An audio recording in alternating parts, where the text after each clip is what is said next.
Hayi ngoba njalo niyahlupha guys. Ngiyakuzwa Shedrack. uShedrack laphana ku Facebook benombono ukuthi ubhlungu eblisi lakhe.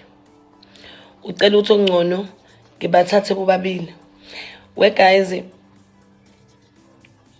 makhulu umuntu wesilisa ethi angithathe isithembu samadoda. Angazi umdlala ngami noma serious.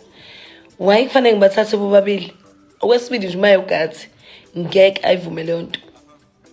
Yabo uMayogathi ngiyantshela ngiyayivumela yonto. Bathathe bobabili engarounda ka20 eqome phansi. Ngazi ke ngavuswa uba ngeke uMayogathi avume. Ingaba unumber baniki, kusho sengaba unumber 2 noma uzoba unumber 1. Ngeke uMayogathi avume ukuba unumber 2 guys. Yabo nje ngiyamangala impela lumboneni nawo. Ngiyazi ku wrong, ngiyazi kubhlungu, ngiyazi kunjani. Nje ngeke kodwa kuthiwa masiswabili ngabe nje qala ngami nje. Angikhumbuli nje kuthiwa khona umuntu unabakhwenyana abawu2. Ngiyayisaba leyo nto leyo. Yabo nje futhi uPlease endlala enkani ngayo. Futhi uzothi nje uyabona nje wakhona lokho nje ungehlisa isithunzi evele enyenye efile.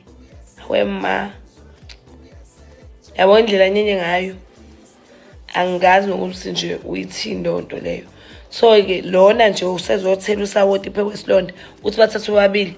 Ngizoba yini mina uPlease ufuna uPlease ke aqaleke manje kalwe nabantu uPlease uthule. Uyithule uPlease ukwate uthule ngaphakathi. So nje guys, idea ayikho right, angisupport. Ngeke nje ngithathe uPlease impanqa nomunye umuntu unesikhwele kabi uPlease. Uthi ungigibeza amadoda ekhanda. Yabo yonke lonto leyo. So nje i-idea i-wrong. Ngiyabezwa kabanye ama-comment bandle ngiya-understanda. Kuningi kakhulu, maningi ama-comment. But it's fine guys. Yeah. Sino Please is right. Uright naye. Mhlawumbe uzosho mayesethanda ukuthi uright. Please cela uphumele obala bandla ngoba ngiyaqhatheka la. Phumela obala usho ukuthi uright la ukhona, bra.